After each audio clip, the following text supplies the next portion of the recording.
저희들 17번째 창세기 14번째고요. 저희들 함께 오늘 야곱에 대한 이야기를 이어서 계속 보도록 하겠습니다.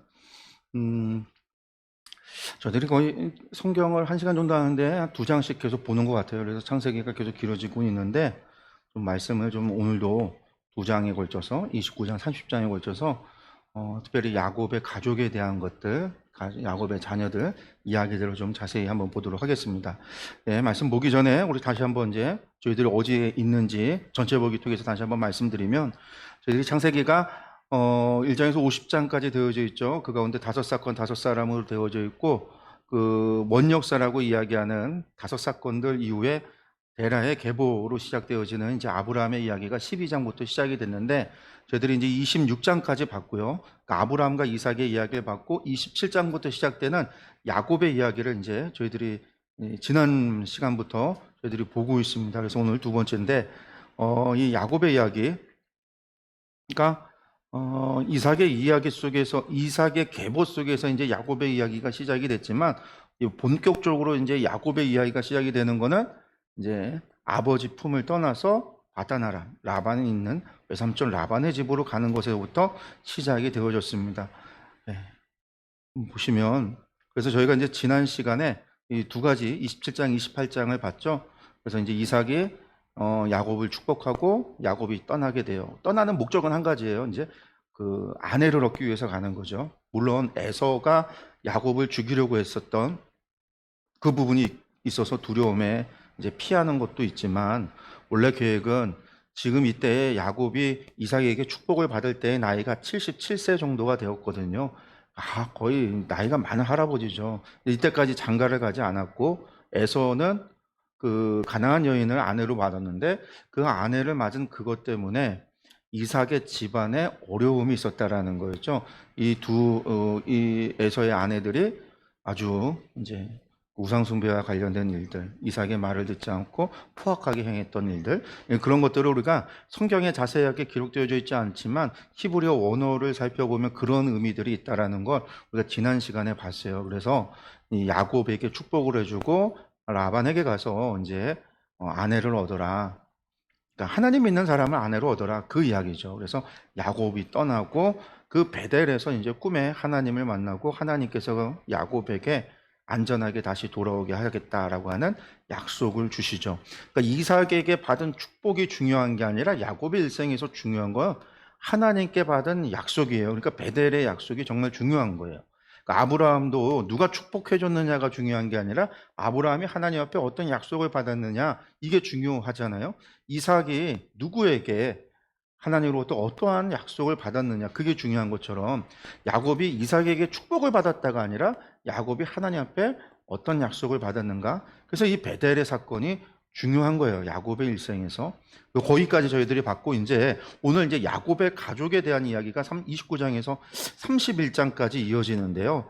네, 오늘 볼 게 이제 야곱의 가족에 대한 이야기입니다. 밧다라람에서 돌아오기까지의 여정이 31장까지예요. 이 부분을 좀 세분하면 6가지로 좀 저희가 나눠볼 수가 있는데, 먼저 29장 1절에서 20절까지는 야곱이 라반의 집에 머물게 되는 이야기, 그리고 이제 29장 21절에서 30절까지가 야곱이 이제 레아와 라헬을 아내로 맞는 삼촌한테 속아서 사기 결혼을 당해서 이제 레아와 라헬을 아내로 맞는 이야기가 나오고, 29장 31절부터 이제 야곱이 자녀들을 낳아요. 르우벤부터 시작해서 이제 요셉까지 11 아들을 낳고 디나라고 하는 한 딸을 낳는 이야기가 29장 31절에서 30장 24절까지의 이야기예요. 그래서 이때까지 이 아들 낳는 이야기가 나오고, 베냐민은 여기가 아니고 돌아와서 낳는 거고요. 그래서 요셉 가지고, 그 다음에 30장 25절에서 43절이 이제 야곱이 라반과 품삯을 정하는 이제 이야기가 나옵니다. 그리고 나서 31장에서 야곱이 이제 라반을 떠나서 돌아오는 이야기가 나와요. 그래서 돌아오는 길에 라반과 언약을 맺는, 사실 떠나는 게 이때도 야반 도주거든요. 브엘세바에서 아버지한테 축복받고 떠날 때도 사실은 에서 형 때문에 야반 도주하듯이 떠났다고 한다면, 이때도 라반으로부터 야반 도주하듯이 도망 나온, 그게 이제 31장까지 이제 밧단 아람에서의 삶입니다. 그 가운데 우리가 이제 오늘 29장부터 30장까지 말씀 한번 보도록 하겠습니다. 먼저 야곱이 라반의 집에 도착을 하는 이야기죠. 29장 1절에서 20절입니다. 말씀을 이제 한 번씩 쭉 보면서 저희가 한번 보겠습니다. 야곱이 길을 떠나 동방 사람의 땅에 이르러라고 되어져 있어요. 동방 사람의 땅이 왔는데 동방 사람이 어디냐? 이게 아르차벤의 케뎀이라고 하는데, 케뎀이라고 하는 말이 동쪽이다, 동편이다라고 말씀을 드렸어요. 케뎀이라는 게 동쪽인데, 구약 성경에서 동쪽이라고 하는 얘기는 뭐라고 그랬죠? 앞쪽이라고 그랬잖아요. 항상 동쪽이 앞이에요. 우리는 서 있을 때 기준이 되는 게 북쪽이 우리의 기준이에요. 동서남북의 기준이에요. 그래서 우리의 앞이 북쪽이고, 우리의 우편이 동편이고, 우리의 좌편이 서편이고, 우리의 뒤편이 남쪽이죠. 그렇지만 성경에서는 그게 아니라 항상 앞쪽이 동쪽이에요. 동쪽이 앞쪽이다.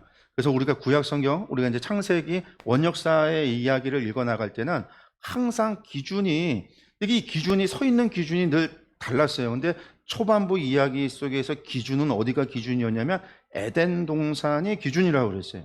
그래서 에덴 동산의 동쪽하면 에덴 동산 앞쪽인 거고, 에서가 에덴 동산에서 동쪽으로 갔다 앞쪽에 머물렀다라고 얘기를 했어요.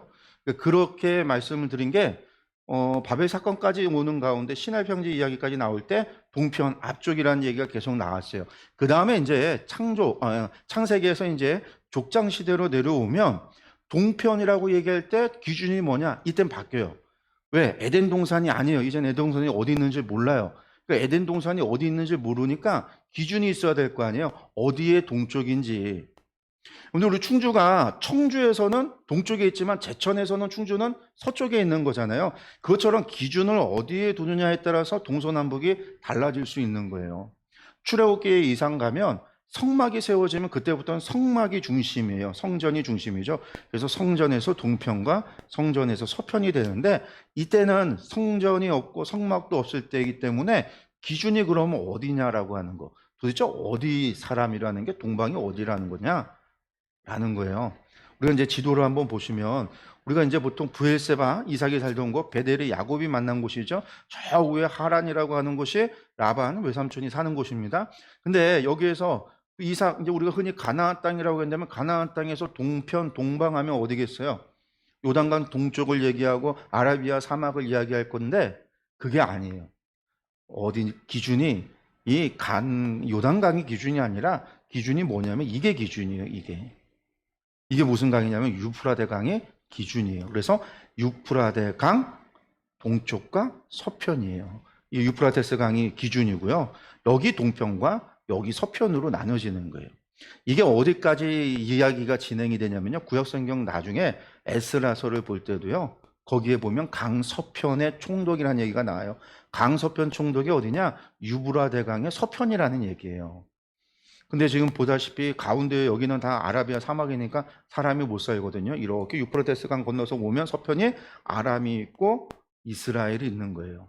그래서 이제 이쪽이 유프라테스 강이 기준이 돼서 동편과 서편으로 나눠지는 거죠. 그 야곱이 이 브엘세바에서 하란까지 간 거예요. 하란까지. 이 거리가 어느 정도 되냐면 약 800km입니다. 그러니까 하루에 한 30km에서 40km씩 이동을 했다, 강행군을 했다라고 친다면 거의 한 달 만에 도착을 한 거예요. 하란까지 가는데 한 달 정도 걸려서 야곱이 도착을 한 겁니다. 예. 그래서 이 동방 사람은 하란을 얘기하는구나라고 보시면 되고요. 2절부터 본즉 들에 우물이 있고 그 곁에 양새떼가 누워 있으니 이는 목자들이 그 우물에서 양떼에게 물을 먹임이라.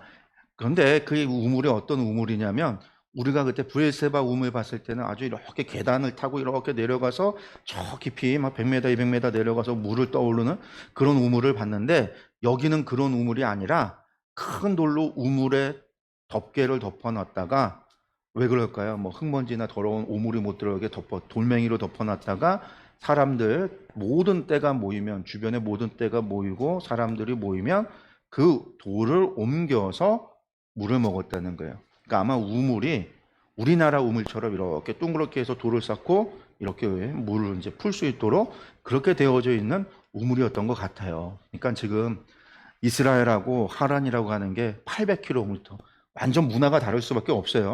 자연환경도 다를 수밖에 없죠. 그래서 이제 브엘세바하고 다른 우물이다. 큰 돌로 막아놨다라는 거예요. 그런 우물을 본 거죠. 야곱이 이제 가서 하는 얘기입니다. 이르되 내 형제여, 어, 여기 이제 야곱이 이야기하는 거를 보면은요, 야곱의 성격을 우리가 좀 유추할 수 있어요. 우리가 흔히들 제가 이제 지난번에도 얘기를 했지만 에서와 야곱을 비교할 때 에서는 사냥을 좋아해서 좀 와일드한 성격이고 야곱은 집안에서 그냥 양이나 치고 어머니 일 도와드리고 그런 내성적이고 소극적인 사람이다. 이렇게 사람들이 이야기하는 경우들이 예전에 있었는데 야곱이 전혀 그런 사람이 아니에요. 제가 이제 그랬죠. 그 집안에 있었다는 건 양을 쳤다는 얘기인데 목자들이 아주 그 와일드해요. 막 짐승에서 양을 지켜야 되니까 도적대로부터 양을 지켜야 되고 사자나 곰에서 양을 지켜야 되고 싸움도 잘하고 우락부락하고 햇볕에 끌려서 검게 타고 그러니까 절대 소극적이고 내성적인 사람이 아니고 야곱이 여기서 말하는 것도 봐요. 언제 봤다고 내 형제들이 어디서 왔느냐 자기가 먼저 막 얘기를 해요. 처음 보는 사람한테 무슨 야곱이 많은 종들과 많은 식솔들을 데리고 왔다고 한다면 괜찮지만 이 사람들이요 고대 사회에 언제 도둑으로 변할지 언제 강도로 변할지 누가 알아요. 나그네 보면은요 좀 있는 것 같다 그러면 그냥 죽여버리고 다 뺏어도 아무 상관없는데 야곱이 그런 길을 800km를 왔다라고 하는 거는 그런 위험과 그런 위협 속에 다 이겨내고 온 거거든요. 그러니까 사람을 봐도 경계하기보단 자신이 있는 게 야곱이에요. 아, 야곱이 그런 사람이었구나. 우리가 그런 걸 이제 좀 알 수 있는 거죠. 무슨 형제들 어디서 왔냐 그러면서 이야기 보면 이제 뒤에도 그걸 알 수가 있어요. 그러니까 그들이 말하기를 우리가 하란에서 왔다. 그러니까 하란 근처, 하란이라는 마을 근처에 있는 한 우물이었던 거죠. 야곱이 그들에게 이르되 너희가 나홀의 손자 라반을 아느냐? 아니 외삼촌을 아느냐? 그러니까 그들이 안다. 그러니까 그들이 평안하냐 또 물어요. 그러니까 평안하다 그러면서 그의 딸 라헬이 지금 양 몰고 오고 있다. 본 거죠. 양치던 사람들이 벌써 오고 있다라는 얘기예요. 그러니까 야곱이 이르되 해가 아직 높은즉 아직 높다라는 얘기는 아직 해가 지기 전이잖아요. 그러니까 해가 질 때쯤 양떼를 모아서 물을 먹이고 우리에 들어가던 아니면 그들이 자는 그 들에 자는 그 머무는 곳에 머물던 가야 되는데 아직 시간 안 됐으니까 야 니들 가서 아직 지금 쉴 때 아니야. 그러니까 물 먹이고 빨리 가서 또 양들 풀 뜯게 해. 지금 오지랖이 어마어마한 거예요. 지금 야곱이 막 얘기하는 게. 그러니까 그 사람들이 뭐라고 얘기하냐면 우리가 그리하지 못하겠다. 때가 다 모이고 목자들이 다 모여서 함께 돌을 옮겨야 우리가 양에게 물을 먹일 거다. 그러니까 돌이 큰 거예요. 그러니까 좀 모여서 같이 하겠다 이거죠. 힘드니까. 그러니까 야곱이 그들과 말하는 그때에 라헬이 양을 가지고 왔어요.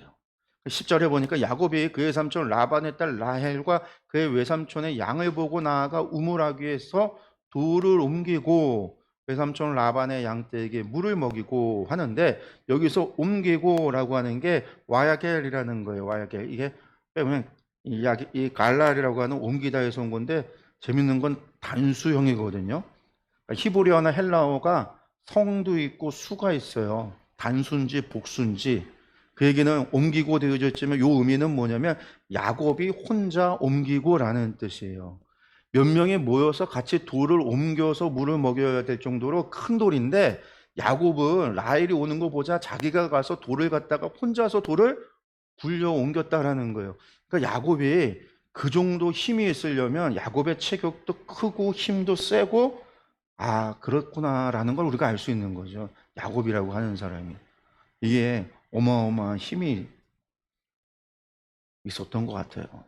근데 이때 야곱이 나이가 77세. 아버지를 떠났던 때가 그때다라는 거예요.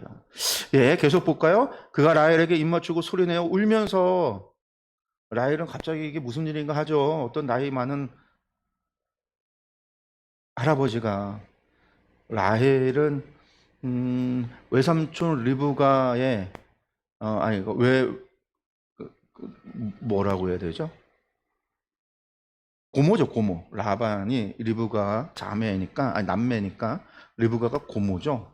라헬의 나이가 몇인지는 모르지만 라반에게도 자식들이 많았기 때문에 라헬의 나이가 얼마였는지는 정확히 알 수 없지만 갑자기 어떤 사람이 생뚱맞게 자기 보고 울면 당황하잖아요.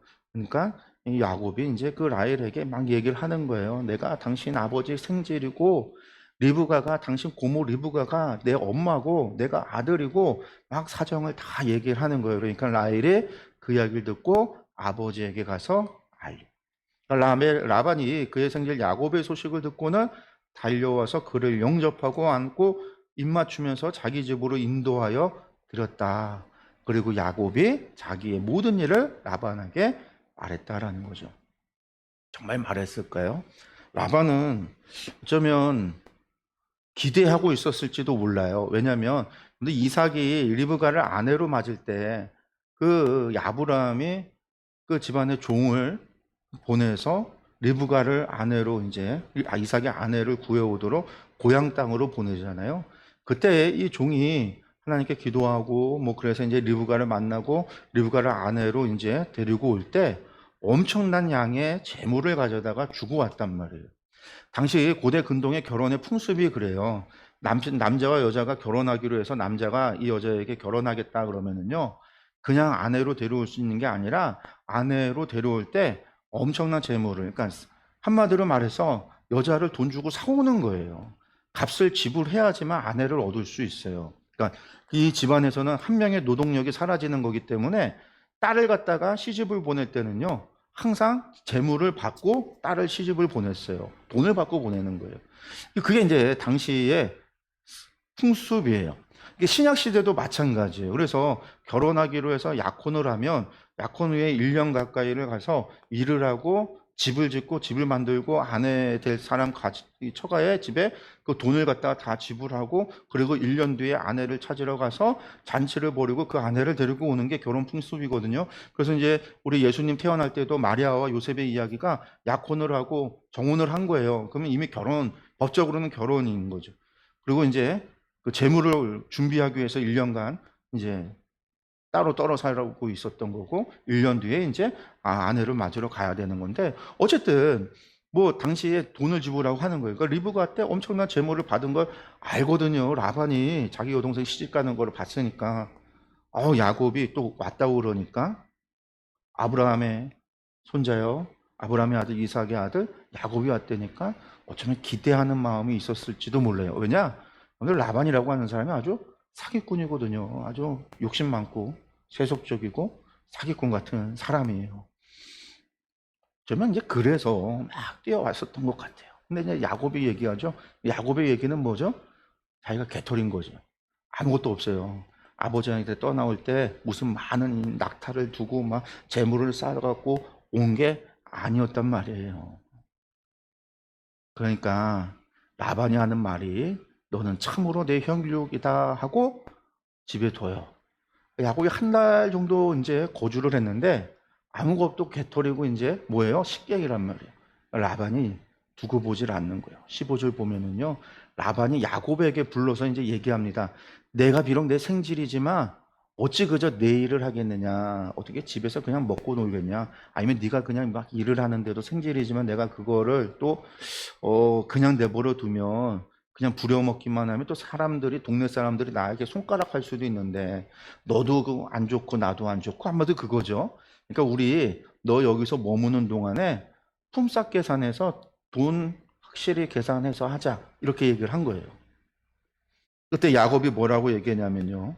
라반에게 두 딸이 있으니 딸이 둘인데 언니가 레아고 아우가 라헬이에요. 두 딸이 있었어요. 두 딸만 있었던 게 아니라 아들들도 있어요. 뒤에 보면 이제 아들들도 있는데 이름은 안 나오지만 라반에게 아들들도 있는데 어쨌든 딸은 둘이 있었는데 레아고 라헬이에요. 근데 레아라는 말의 의미가 뭐냐면 일하다, 애쓰다, 지치다라는 뜻이에요. 그래서 레아가 장녀로서 집안의 온갖 가사를 도맡아 있었던 여인이 아닐까. 아주 부지런하고 성실한 여인이었지만 장녀로서 온 집안의 잡일을 다 했던 여인이 아니었을까. 그렇게 추측을 해요. 왜냐하면 아버지가 레아를 대하는 게요. 너무 막대해요. 뒤에도 보면 야곱에게 사기쳐갖고 레아를 시집 보낼 때도 레아의 의견 같은 건 중요하지 않아요. 근데 나중에 보면 이 레아가 야곱과 함께 야반도주해서 그 아버지 집을 떠나왔을 때 라반이 쫓아가서 막 끝나거든요. 그때 레아가 그 과정에서 레아가 그동안 묵혀왔던 아버지에 대한 감정을 갖다가 폭발시키는 장면이 나와요. 막 화를 내는 감정의 폭발이죠. 그러니까 아마도 레아가 그렇게 억눌렸던 그런 여인이었던 것 같고요. 그 동생 라헬은요, 이름이 암양이에요. 아름답다라는 암양이에요. 암양. 당시에 암양은 좋은 여자에겐 좋은 이름이거든요. 그러니까 동생에겐 좋은 이름을 줬어요. 거기다 라헬은 참 아름답다라고 그랬어요. 그러니까 야곱이 우물에서 첫눈에 반했던 여인. 근데 성경에 또 뭐라고 얘기해요? 레아는 또 시력도 약하대요. 시력이 약하다라는 거는요, 두 가지 해석이 나오는데 시력이 나빠서 잘 못 보는 사람이었다라는 의미도 있고, 저 약하다라는 말이요, 눈빛이 약하다라는 의미로도 해석이 가능한데, 그러면 레아의 눈빛이 좀 흐리멍텅했다, 총명함이 좀 덜했다, 이렇게도 해석을 해요. 어쨌든 레아는요, 겉에 보기에도 시력이 나쁘면 사람이 어떻게 될까요? 인상을 찌푸릴 수밖에 없어요. 저도 시력이 나빠서 이제 시력이 워낙 나빠서요, 잘 안 보이면 제일 먼저 나오는 인상이 눈이 찌푸러져요. 그러니까 레아는요, 인상이 찌푸려져 있는 여자예요. 거기에다가 지치고 애쓰고 이름 자체가 그래요. 그의 삶이 그랬다는. 그러면 몸이나 피부나 이런 것들이 좋을 수가 없죠. 라헬은 곱고 아름다웠다. 당연히 야곱은요, 눈에 보이는 걸 쫓아가잖아요.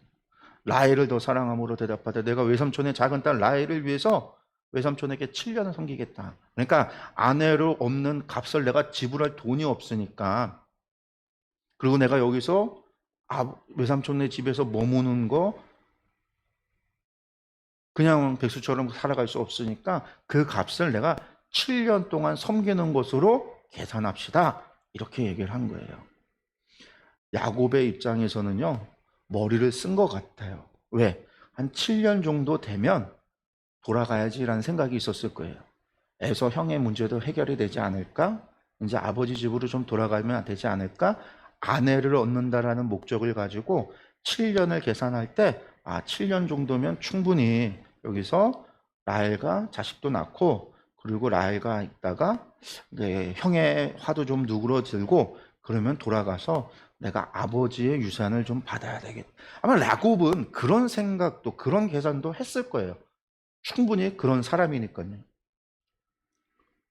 네, 라반이 이야기합니다. 그 얘기를 듣고요, 그래, 내가 라헬을, 내 딸을 타인에게 주는 것보다 나으니까 그래, 함께 있어라 라고 얘기하죠.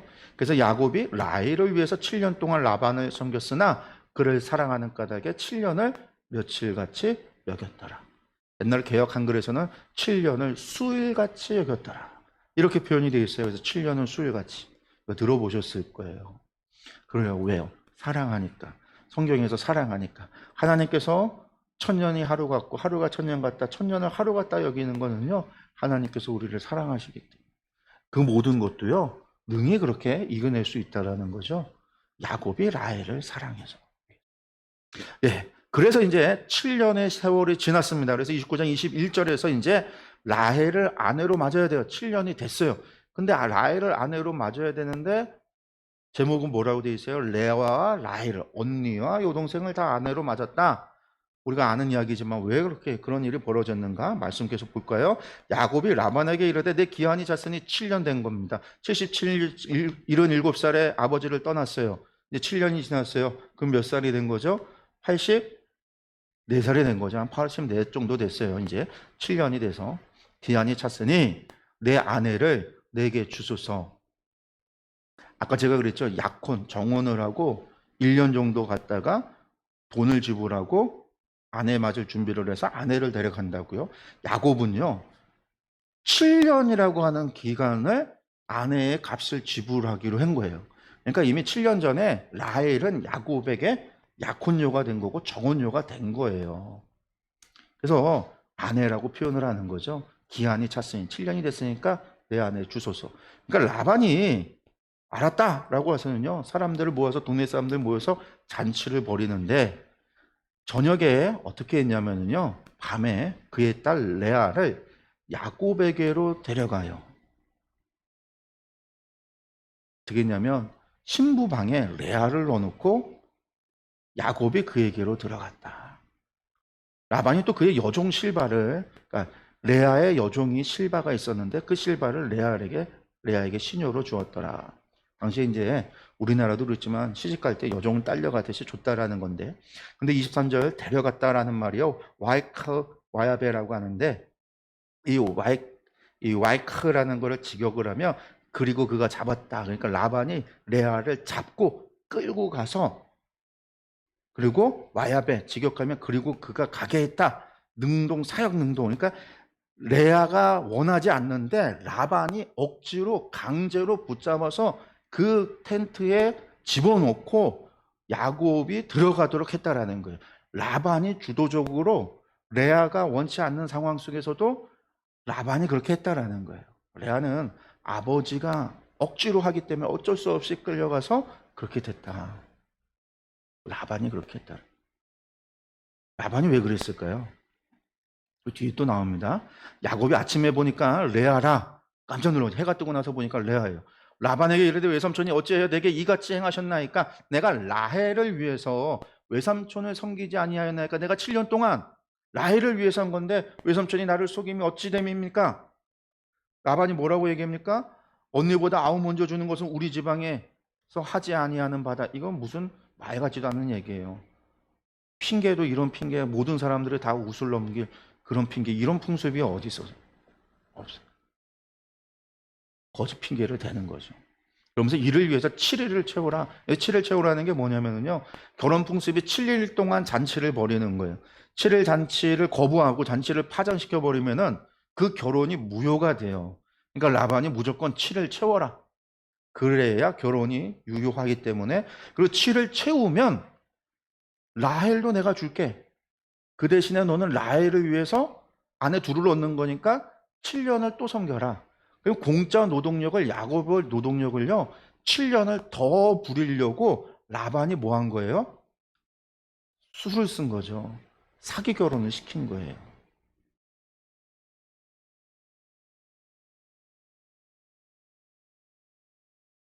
평생 야곱이요, 세상에서 지가 제일 똑똑하다고 살았을 거예요. 아버지도 속이고 형도 속이고 그렇게 해서 장자권도 축복도 받았고, 야곱은 평생 누구든지 내가 다 사람들이 이겨먹을 수 있을 거다 생각했을지도 몰라요. 그러니까 처음 보는 사람들한테 가서도 형제요라고 하면서 그렇게 막 얘기를 하고 주접을 떨고 오지랖을 부리고, 전형적인 사기꾼의 모습이 야곱이거든요. 근데 그 야곱보다 뛰어난, 뛰는 놈 위에 나는 놈이 있다고, 라반이 그런 사람이었다라는 거죠. 라반은요, 자기 딸들도 수단으로 여겨요.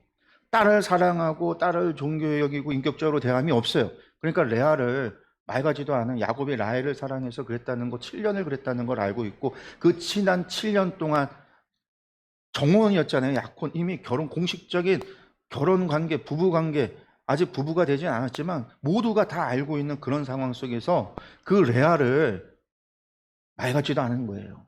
그 라헬에게는 또 뭐가 되고, 라반이 그런 사람인 거예요. 우리가 이걸 통해서 또 알 수 있는 게, 나홀로부터 시작해서 데라의 계보가 나홀고 부두엘로 내려왔지만, 여러분들 그들이 결국은 하란 땅에 머물며 있으면서 하나님을 향한 경외함을 잃어가고 있는 거죠. 무엇을 위해서? 이익을 위해서 자기 딸들조차 이렇게 수단으로 여겨버리는 라반의 모습이 결국은 이 사람들이 하나님을 향한 경외함을 잃어버린 가문이 되어져 가는구나 라는 걸 알 수 있어요. 뿐만 아니라 뒤에 가서 뭐가 나오죠? 이 집안에 드라빔이 있어요. 우상이. 하나님이 라반에게 찾아가서 경고하시는 일도 벌어지지만 라반은요, 드라빔을 가져다가 우상을 섬겼단 말이에요. 결국은 이것이 이제 야곱 이후로 다시는 이 하란 땅의 데라의 계보와 아브라함의 계보가 엮여지는 일이 없어지는 거예요. 결국은 이렇게 타락해져 가고 하나님께로부터 멀어져 가는구나 라는 것을 알 수가 있는 거죠.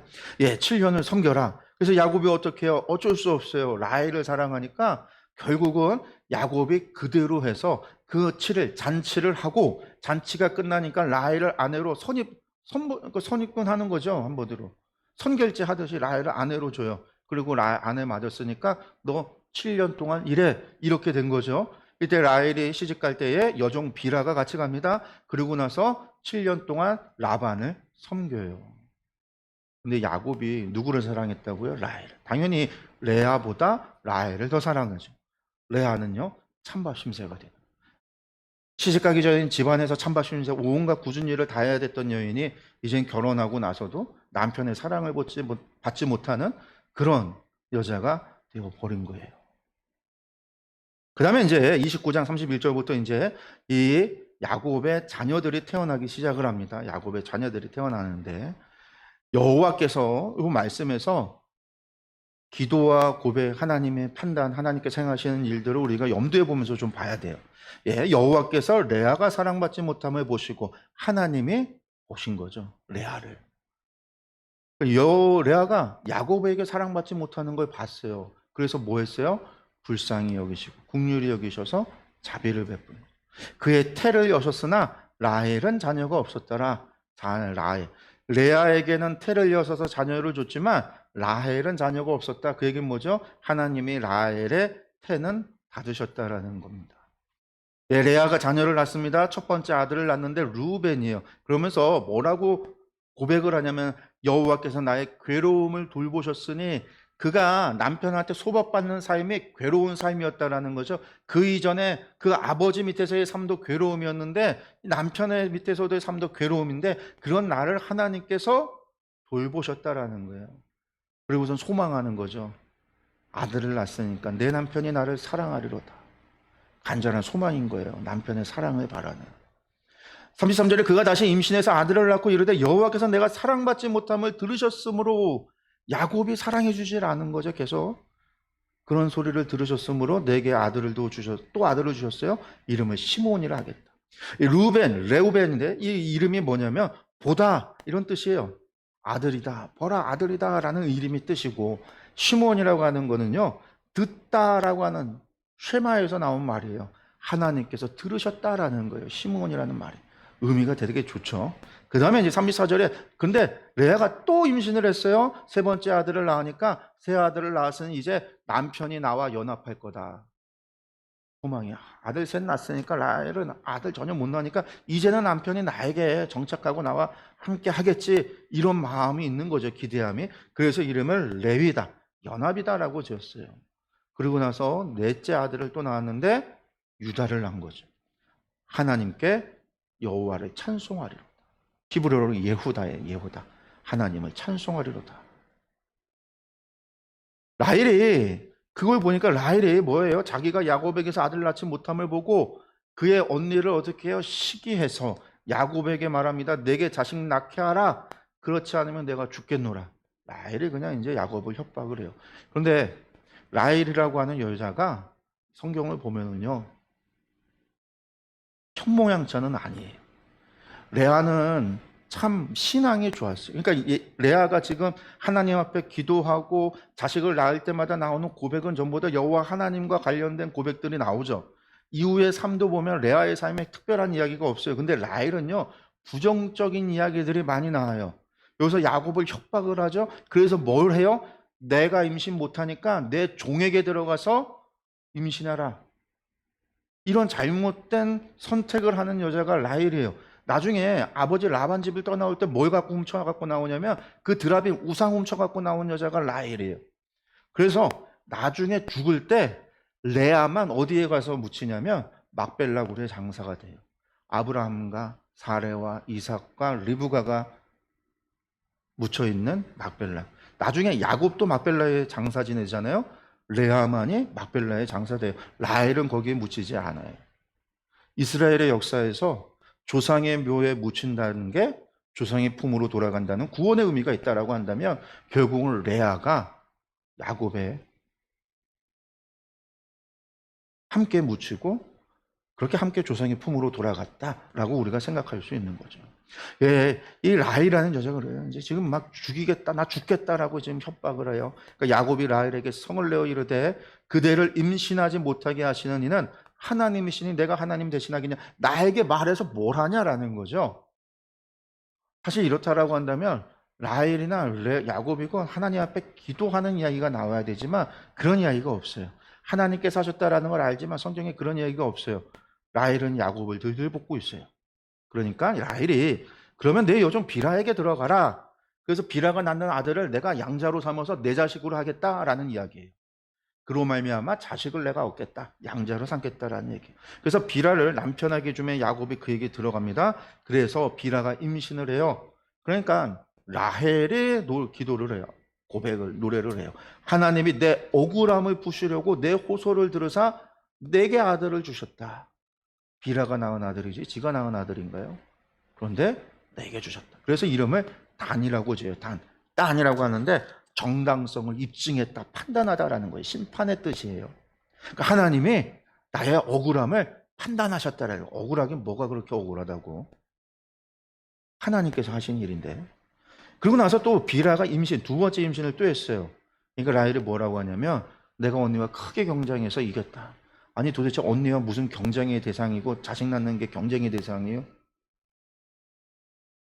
라헬의 시각이 그런 거죠. 그래서 이름을 납달리라고 해요. 나프탈리인데 경쟁하다라는 뜻이에요. 뒤틀렸다라는 뜻이에요. 뒤틀렸다.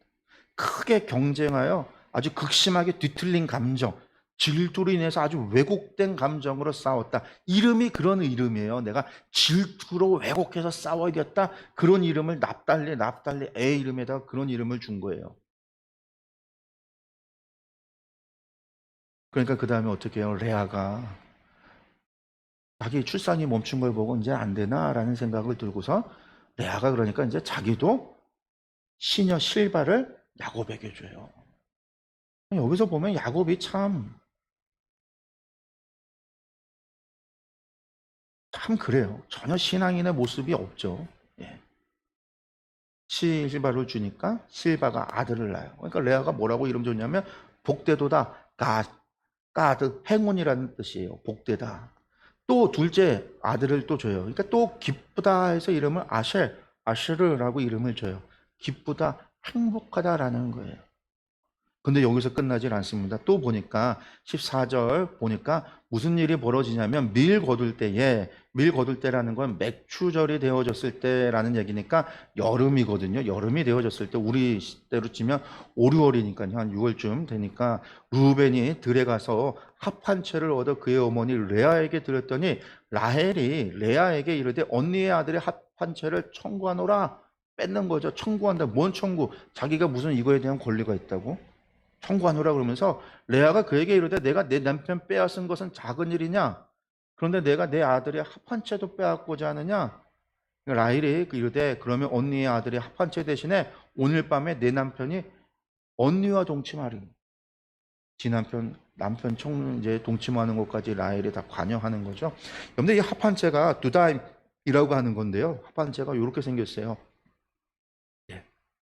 이 가지과에 속해 있는 풀인데 이스라엘 해안 지역에 찾아볼 수 있다라고 그래요. 근데 아주 뿌리는 굵고 길고 가지가 나 있다라고 그러는데 꽃이 피는 시기가 12월에서 3월 사이예요.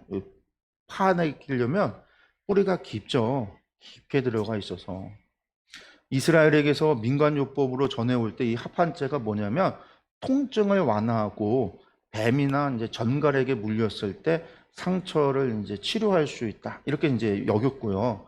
이 합한채에 익은 열매를 먹으면 정력에 좋다라고 생각을 했고 불임 여성에게 태를 열어주는 임신 촉진, 임신 가능하게 하는 약이다라고 여겨졌어요. 근데 실제로 그런 효능이 있느냐? 없대요. 없는데 당시에 옛날에 사람들이 그렇게 믿은 거예요. 우리나라도 그런 거 많잖아요. 이제 그 민간요법에 뭐가 좋다 뭐였다라는 거. 이제 옛날 사람들이 그렇게 여긴 거예요. 근데 이게 이 야곱이 살아가고 있는 그 바단 아람부터 그 지역에서는 이게 그렇게 희귀한 게 아니에요. 그러니까 흔한 게 아니에요. 그리고 지금 밀 추수 때가 되면 건기가 이미 시작이 돼서 땅이 아주 말라 있을 때거든요. 그 땅이 말라 있는 데서 저거를 캐낸다는 게 쉽지가 않대요. 쉽지가. 지금 저 사진을 찍은 그 출처에 보면 이제 그 본인이 직접 캐면서 그걸 갖다가 후기를 남겼는데 제가 이제 요르단에서 발견해서 캤는데 성인 둘이서 삽으로다가 좀 모종삽으로 파는데도 한참을 걸렸대요. 힘들게. 땅이 워낙 땅단해졌고 그거를 뿌리는 기구에서 안전하게 파내는 게 너무나 힘들었다라고 이야기를 하는데 루벤이 지금 나이가 10살 채 많아야 10살 정도 됐을 때 어린아이인데 길을 가다가 합판체를 보고 아는 거예요. 저 같으면 지나가면서 그냥 자풀인가 보다 지나갈 텐데 르우벤은 저게 합판체인지 아닌 줄 아는 거예요. 요게 중요한 게 나중에 르우벤이 무슨 죄를 범하죠? 아버지의 침상을 더럽히는 죄를 범하잖아요. 성적인 죄를 범해요. 성경에서는 르우벤이 어려서부터 그런 쪽으로 얘가 조숙했다가 아니라 그쪽으로 관심을 가지고 있었고 발랑 까졌다라는 얘기를 하고 있는 거예요. 근데 어쨌든 라헬은요, 지금 이 합한체가 자신의 태를 열 거다라고 하는 미신, 이 당시에 그런 이야기, 그런 속성을 믿고 그 합한체를 요구를 한 거예요. 그 합한체 먹고서는 아이를 낳느냐? 아니죠. 누가 나요? 태가 멈췄던 그날 레아가 야곱에게 내 텐트로 들어와라. 내가 오늘 합한체 주고 당신 샀다라고 해서 데리고 왔어요. 그러고서는 합방을 했는데 하나님께서 라헬의 소원을 들어주는 게 아니라 레아의 소원을 들어주죠. 그리고선 다섯째 아들을 줍니다. 레아가 이르되 내가 내 시녀를 내 남편에게 주었으므로 내 시녀를 내 남편에게 나눠준 거죠. 하나님이 내게 그 값을 보상하셨다. 그래서 이름을 이사가리라, 이사스카르아에서 보상하다라는 거예요. 왜 시녀를 줬다는 거? 결국 남편을 논아갖는 거잖아요. 내 몫을 빼앗기는 건데 하나님이 이것을 보상해 주신 것이다. 이렇게 표현을 했다라는 거예요. 레아가 또다시 임신을 해요. 여섯째, 이름을 스불론이라고 했어요. 제불론. 하나님이 내게 후한 선물을 주셨다. 라는 거예요. 그러면서 이제는 그가 나와 함께 살리라. 스불론이 뜻이 뭐냐면 남편과 아내가 함께 거한다라는 거예요. 그러니까 레아가 지금 여섯째 아들을 낳고 이렇게 많은 자녀를 낳아도 결국은 야곱은요, 레아를 멀리 한 거죠. 라헬과만 같이 살고. 그리고 나서 레아가 또 딸을 낳았는데 이름은 디나였다. 그래서 우리가 흔히 어떻게 알고 있죠? 야곱에게는 12아들이 있고 한 명의 딸 디나가 있다라고 생각을 하는데 사실 그렇진 않아요. 성경을 보면은요, 디나만 언급이 되고 있지만 그런데 보시면 야곱에게 디나 외에도 다른 딸들이 있었던 것으로 추정할 수 있어요. 왜냐하면 이름만 디나가 언급되는 것은 이 뒤에 세겜에서의 사건을 연관짓기 위해서 미리 앞서서 디나가 태어났음을 얘기하는 거지만 나중에 보면은요 37장에 뭐라고 나오냐면 모든 그의 자녀가 위로하되 이렇게 이야기가 나와요. 이제 모든 자녀가라고 번역이 되어 있는 게 히브리어로 보면 꼴빠나요 웨콜 페노타요라고 되어 있어요. 이게 뭐냐면 그러자 그의 모든 아들들과 그의 모든 딸들이 복수형으로 되어 있어요. 아들들, 딸들이라는 복수형으로 되어 있어요. 그러니까 딸이 하나가 아닌 거죠. 그래서 46장에는 아예 한글도 딸들이라고 표현되어 있어요. 야곱이 그 아들들과 손자들과 딸들과 손녀들, 곧 그의 모든 자손을 데리고 애굽으로 갔더라. 이제 거기에 이름이 기록되어 있는 건 70명이지만 어쨌든 딸들이라고 하는 복수형으로 되어 있어요. 그러니까 야곱에게 12아들과 디나 외에도 여러 딸들, 그러니까 레아나 실바나 빌하나 다른 여인, 라헬은 아예 태가 닫혀 있었으니까 아니지만 다른 여인들에게서 딸들도 태어났었구나라는 걸 우리가 좀 알 수 있는 거죠. 어쩌면 어쨌든 그렇게 되니 라헬의 입장에서는 그래요. 사랑받고 있어도 자식이 없고 자식이 없으면 당시에는요 저주받은 여자, 손가락질 당하잖아요. 결국은 우리가 이제 사례가 자식이 없어서 그리고 나중에 하갈이 자식 이제 낳은 이스마엘을 낳은 것 때문에 그 사례가 당하는 고통이 있었고 우리가 또 이제 그 한나의 이야기에서도 한나가 자식이 없었기 때문에 당하던 그런 일들이 있잖아요. 이제 그런 걸 본다면 라헬이 그런 이제 야곱에게 그렇게 이야기하고 할 수 있었던 스트레스 그런 것이 될 수는 있어요. 어쨌든 예. 예. 그러고 나서야 이제 여기 성경을 보시면은요 하나님께서 이제서야 이제 라헬을 생각하신지라. 그래서 이제 그 소원을 들어줘요. 그러면서 아들을 주셨는데 내 부끄러움을 씻으셨다. 해서 이름을 요셉. 그리고 또 여호와는 다시 다른 아들을 내게 더하시기를 원한다. 그래서 요셉이라고 하는 말, 요세프라고 하는 말이요. 요셉이라는 말이 의미가 두 가지예요. 하나는 씻다라는 것, 부끄러움을 씻었다라는 것도 요셉이에요. 이게 아사프라고 하는 말이 씻는다라는 건데, 아사프에서 요셉으로 말이 이제 나왔다라고 볼 수도 있고, 뒤에 아들을 내게 도하시리라라고 할 때 도하다라는 말이 야사프라고 하는데, 이것도 여기에서 이제 요셉이라는 말이 나올 수 있어요. 그래서 요셉이라는 말의 의미가 부끄러움을 씻어줬고 아들을 도하기를 원한다. 근데 바단 아람 떠나서 결국은 이제 나중에 이 베냐민 아이들 하나를 더 낳기는 하지만 어쨌든 라헬은 그대로 이제 끝이죠. 그러고 나서 또 얼마 뒤에 가나안 땅에 와서 이제 라헬이 먼저 죽게 됩니다. 어쨌든 이 자녀들이 지금 여기에서는 11아들과 한 명의 딸에 대한 이야기가 나왔어요. 우리가 이제 계보를 좀 볼까요? 야곱, 이제 레아와 라헬, 레아가 언니고 라헬이 동생이고, 레아의 여종이 실바고 라헬의 여종이 빌하죠. 그러니까 레아와 야곱 사이에서 처음에 이제 루벤, 그 다음에 시므온, 레위, 유다, 그러니까 네 아들이 태어났고요.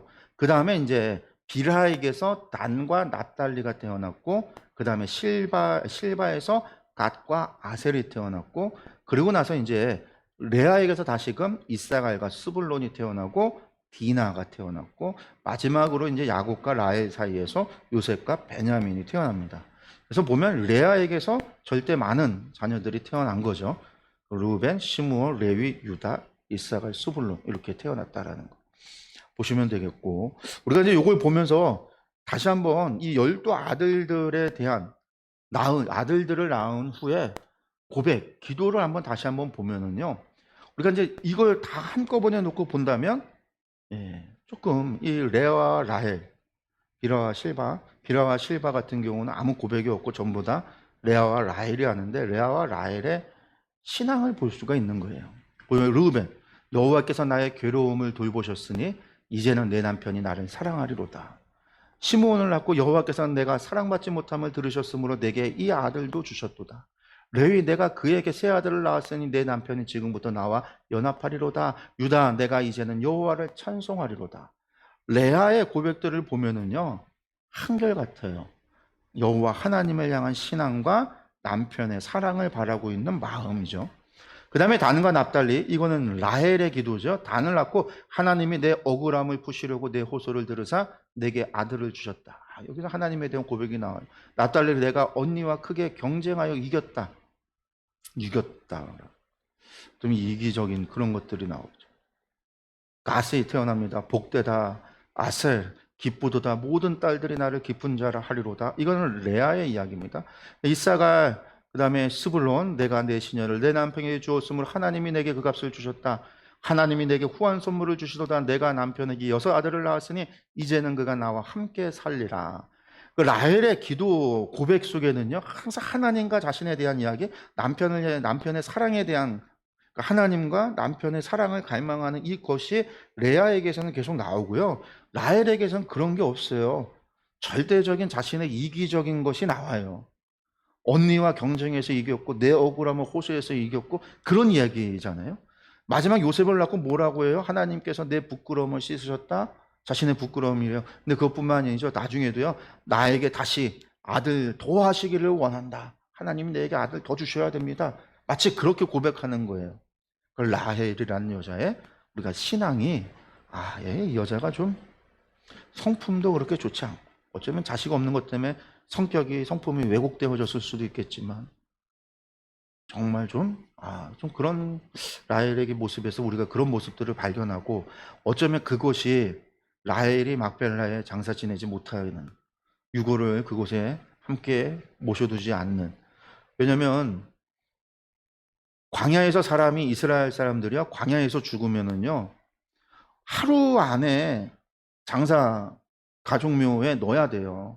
하루 거리가 아니고, 딴 곳에서 죽으면은요, 돌을 쌓아놨다가 1년 뒤에 찾아가서 다 썩고 유골, 뼈만 남았을 때 그 뼈를 수집 항아리에 넣어서 가지고 와서 그때 가족묘에 넣어요. 1년이 됐던 나중에. 그래서 그 유골이 항아리에 보관이 돼서 묘실에 들어갈 수 있도록 하는 게 이스라엘의 장례 풍습이에요. 그래서 우리가 아는 게, 야곱이 죽었을 때 어떻게 해요? 그 유골 가지고 올라가잖아요. 막벨라에. 아마 바로 가져가지 않았을 거예요. 야곱이 죽고 뼈가 남아지면 그때 가져다가 장사를 지냈을 거예요. 요셉이 죽고서 요셉도 자기 유골 가져가라고 이야기했을 때 400년이 지났을 때까지 그 유골을 보관을 했다가 가져가요. 라헬을 얼마든지 그가 베델에서 브엘사바로 가는 길에 그 라헬이 죽는데, 라헬이 죽었을 때 그 길 위에 헤브론의 막벨라 가는 길이거든요. 얼마든지 두었다가 1년 뒤에 유골을 찾아서 막벨라에 넣을 수도 있는데 그러지 않았다라는 거예요. 라헬의 자식이었던 요셉이 없어서 그랬을 수도 있고, 팔려가서. 연수로는 또 그게 맞진 않지만 어쨌든 요셉이 어려서 못했다 해도 다른 자식들이 뭐 그렇죠. 뭐 비라의 자식들 같은 경우는 양자로서 그 어머니 그 라헬에게서 컸으면 라헬에 찾아갈 수도 있는데 자식들한테 버림받은 거예요. 외면받은. 야곱에게도 외면받은 거예요. 그걸 우리가 그렇게도 생각해 볼 수 있지 않을까라는 생각을 좀 해봅니다. 예. 그 다음에 이제 야곱이 라반과 품삯, 이제 7년이 지나고 다시 7년이 지나서 14년이 끝났어요. 계산이 끝난 거예요. 계산이. 야곱이 라반에게 할 수 있는 원래 계획은 7년만 하고 돌아가는 거였는데 14년이 걸렸죠. 야곱의 생각에는 어서 빨리 돌아가자라는 생각이 있었겠죠. 그래서 라반과 이제 돌아가겠다라는 얘기를 하는데, 라반의 입장에서는요, 야곱이 참 양을 잘 치고 일을 잘하거든요. 그러니까 야곱을 붙잡아두고 계속 쌍값에 부리는 게 좋아요. 그러니까 라반이 못 가게 막고 일 좀 더 하자라고 이야기하는 거예요. 그게 이제 30장 25절에서 43절인데 이때는요, 야곱이 그냥 안 넘어가요. 예. 라헬이 요셉을 낳았을 때, 예, 야곱이 라반에게 이르되, 요셉이 태어났을 때라는 거죠. 나를 보내어 내 고향 나의 땅으로 가게 하시되, 이제 보내달라는 거죠. 14년 다 됐어요. 내가 외삼촌에게서 일하고 얻은 처자를 내게 주셔서 나로 가게 하소서. 내가 외삼촌에게 한 일은 외삼촌이 다 아시지 않냐 그러는 거죠. 그러니까 라반이 말합니다. 여호와께서 너로 말미암아 내게 복 주신 줄을 내가 깨닫는다. 내가 나를 사랑스럽게 여기거든 그대로 있으라. 내가 지금 복 받은 게 다 너 때문이다. 말은 똑바로 하고 있어요. 알고 있어요. 그러니까 야곱을 계속 두기를 원하는 거죠. 내가 품삯 정하라. 그럼 내가 주겠다. 지금까지 14년은 아내 얻기 위한 품삯이었으니까 한 푼도 재산을 준 게 없어요. 아내들, 그러니까 2딸만 준 거지. 그러니까 이제 야곱에게 이제는 내가 값을 치르겠다. 이제서야 14년 동안 딸 주고서는 공짜로 일 시켜놓고 이제 주겠다라는 거예요. 그러면서 라반이 얘기가 여호와께서 너로 말미암아 내게 복 주셨다. 베델에서 하나님께서 야곱에게 하셨던 약속이에요. 내 자손이 땅의 특별같이 되어 내가 서쪽과 동쪽과 북쪽과 남쪽으로 퍼져나갈지며 땅의 모든 족속이 너와 내 자손으로 말미암아 복을 받으리라. 너로 말미암아 복을 받는다. 이게 하나님께서 야곱에게 하셨던 약속이거든요. 이 약속은 아브라함부터 시작이 된 거죠. 내가 너를 축복하는 자에게 내가 복을 주고 너를 저주하는 자를 내가 저주하니 땅의 모든 백성이 너로 말미암아 복을 얻게 될 것이다. 이건 이삭에게도 하셨던 약속이었어요. 그 이삭이 야곱을 떠나보낼 때 야곱에게 축복했던 것도 바로 이 축복이었어요. 그리고 하나님께서 베델에서 야곱에게 주셨던 약속이 이거였어요. 그리고 나서 이제 네가 어딜 가든 내가 너와 함께하고 너로 하여금 안전히 이 땅으로 돌아오게 하겠다라는 15절의 약속이 뒤어 이어지지만, 아버지 그리고 할아버지 아브라함과 이삭으로 내려왔던 그 약속은 뭐냐면 너로 말미암아 모든 족속이 복을 받게 되는 거. 그리고 그거는요, 너를 축복하는 자는 복을 받고 너를 저주하는 자에게 하나님이 저주하신다라고 했던 그 약속이거든요. 라반도 야곱 때문에 자기가 지금 부자가 되고 있다라는 걸 안 거예요. 그러면 여호와 하나님을 경외해야 되는데 라반은 그게 없어요. 그걸 이용할 생각을 하는 거죠. 수단. 마치 좋은 부적 갖고 있으면 내가 부자 되는 거죠. 야곱이 곁에 두면 내가 계속 부자 될 거다 생각을 한 거예요. 그러니까 야곱이 뭐라고 얘기해요? 내가 어떻게 외삼촌을 섬겼는지, 어떻게 외삼촌의 가축을 쳤는지 외삼촌 다 아십니다. 내가 오기 전에는 외삼촌 소유가 적었는데 이제는 아주 번성해요. 때를 이루지 않았습니까? 다 내 덕이라는 거죠. 야곱도 알아요.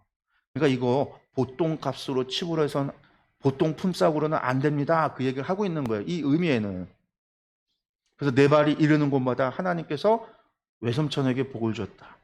외삼촌이 잘해서가 아니라 나 때문에 복 받은 겁니다. 야곱의 얘기가 그거예요. 그런데 외삼촌 집만 그렇게 잘하고 있으면 나는 언제 재산을 불려서 언제 내 집을 갖습니까? 이야기하는 거죠. 품삯 많이 받으려고 이제 지금 수싸움을 하는 거예요. 계산머리로. 그러니까 라반이 뭐라고 얘기하냐면 내가 무엇을 내게 주랴. 그럼 내가 뭘 원하냐? 내가 뭘 해줄까? 야곱이 말합니다. 외삼촌께서 내게 아무것도 주시지 않아도 나를 위하여 이 일을 행하시면 내가 다시 외삼촌의 양떼를 먹이고 지키겠다. 아무것도 주지 않아도 다음의 이야기 지켜주면 내가 관리해 드릴게요 하면서 말하는 게 뭐라고 얘기하냐면 양 중에 아롱진 것과 점 있는 것과 검은 것을 가려내고 염소 중에 점 있는 것과 아롱진 것, 그러니까 얼룩덜룩한 것들을 가려내서 그것들 내 품삯으로 줘라.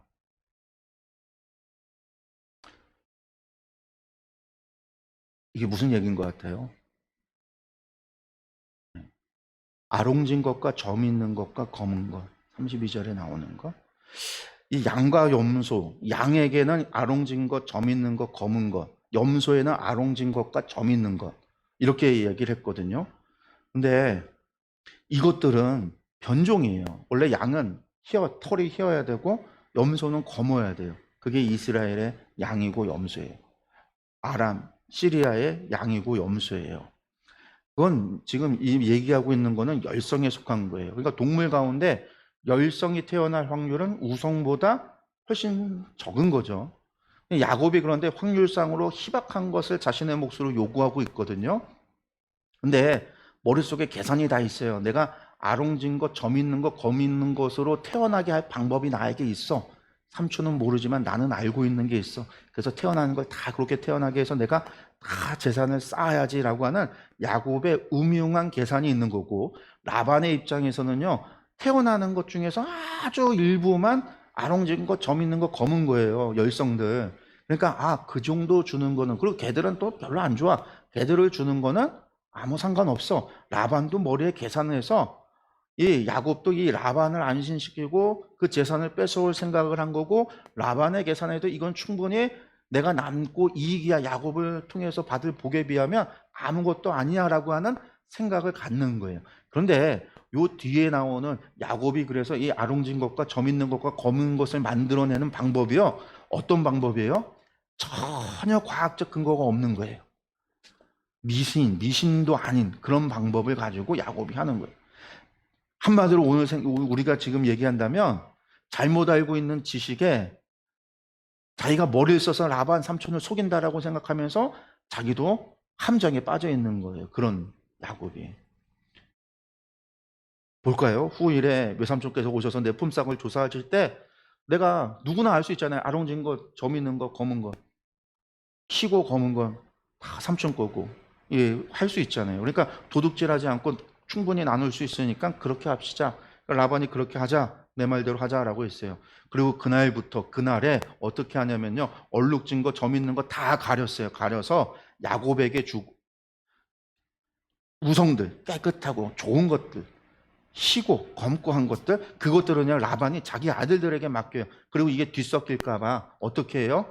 야곱의 사이를요, 사흘길로 떨어뜨려놔요. 여러분들 사흘길이면 하루가 아까 40km라고 할 때 사흘길이면요 거의 100km예요. 그렇게 멀리 갖다 놔서 이게 섞이지 않도록 나눠버렸어요. 라반의 생각에는 그렇게 하면 되겠지 생각을 한 거죠. 근데 야곱이 이제부터 뭘 하냐면요, 여기 보세요. 버드나무와 살그나무와 신풍나무의 푸른 가지를 가져다가 껍질을 벗기면 그 안이 희거든요. 껍질 벗기면 안 속살이 휘어요. 흰무늬 껍질 벗긴 걸 내서 개천에다가 그걸 갖다가 놔둬요. 양떼가 와서 그거 보고 물 먹도록. 그리고서 새끼를 베면 얼룩진 거, 아롱진 거, 점 있는 거, 그런 게 태어난다는, 이게 말이 돼요? 말이 안 돼요? 말 같지도 않은 소리죠. 무슨 나무 껍데기 뺏겨서 흰속살 보는 거 보면은 태어난다고 생각을 한다는 게 이 미신인데 이걸 생각을 해서 한 거예요. 또 어떻게 해요? 예. 새끼 양 구분하고 얼룩무늬 검은 빈 있는 것을 라반의 양과 마주보게 해서 양을 따로 두어 라반의 양과 섞이지 않다. 그리고 이제 튼튼한 양이 새끼 뵐 때는 야곱이 개천에다가 양떼의 눈앞에 뭘 둬요? 그런 가지, 또 새끼 뵈면 껍질 벗기는 거 보이는 거예요. 그래서 태어나면 그런 걸 태어나게 했다라는 거예요. 그리고 약한 양이면 그 가지를 두지 않아서 태어나는 거는 라반의 것이 되리라. 여러분들 약한 것에서 태어났다고 해서 자식이 약할까요? 새끼가? 아니죠. 건강한 것에서 약하게 태어날 수도 있고 약한 거에서 태어나는 게 태어나서 어떻게 잘 양육받느냐에 따라서 얼마든지 건강해질 수도 있고 약해질 수도 있는 거잖아요.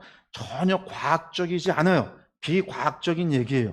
근데 지금 이야기는 뭐냐면 이에 그 사람이 매우 번창해져서 양떼와 노비와 낙타와 나귀가 많았더라. 이게 중요한 거예요. 지금 야곱의 수단과 방법으로 야곱의 재산이 늘어났다라는 얘기가 아니라 결국은요, 이 말 같지도 않은 이야기를 야곱이 하고 있는데 삼촌을 속여서 어떻게든 자신의 재산을 쌓으려고 온갖 머리를 굴려서 수단과 방법을 가리지 않고 발견한 게 가지 보면서 물 먹이는 거고 새끼 뵀을 때 그거 보게 해서 새끼 물 먹이는 거 이걸 통했는데 신기하게 정말 아로진 것이 점박이가 검은 것이 많이 태어나고 개들은 건강하고 수가 늘어났다라는 거죠.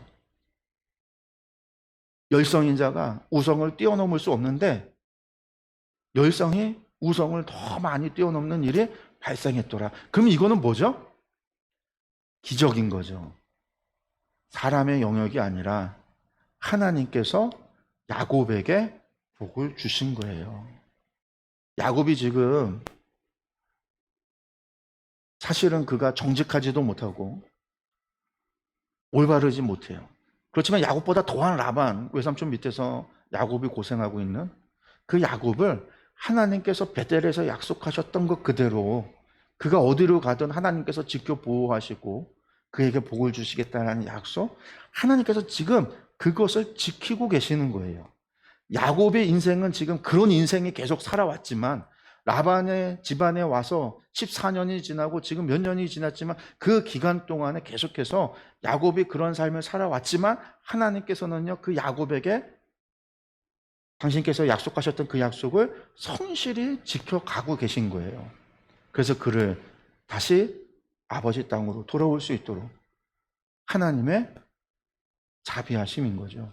하나님의 복주심이고. 그래서 야곱이 그래 부자가 되어졌다라는 거죠. 예. 오늘 30장까지 이야기입니다. 그래서 이제 오늘 저희가 30장 야곱의 라반과 품삯 정하는 이야기까지 했었어요. 이제 야곱이 라반보다 어떻게 될까요? 더 부자가 돼요. 근데 야곱도 이제 슬슬 두려운 거예요. 너무 자기 재산이 늘어나고 라반의 재산이 줄어들고 있고 라반의 그 아들들도 그것을 가만히 두고 볼 일이 없죠. 두렵단 말이에요. 그래서 이제 야곱이 라반을 떠나기로 고향 땅으로 돌아오기로 결정을 내려요. 그 이야기가 이제 31장 야반 도주하는 이야기입니다. 이제 다음 주에 저희가 이제 31장의 이야기 라반을 떠나서 이제 고향 땅으로 돌아오는 이야기 31장부터 보도록 하겠습니다. 예, 오늘은 여기까지 하겠습니다. 예, 기도하겠습니다.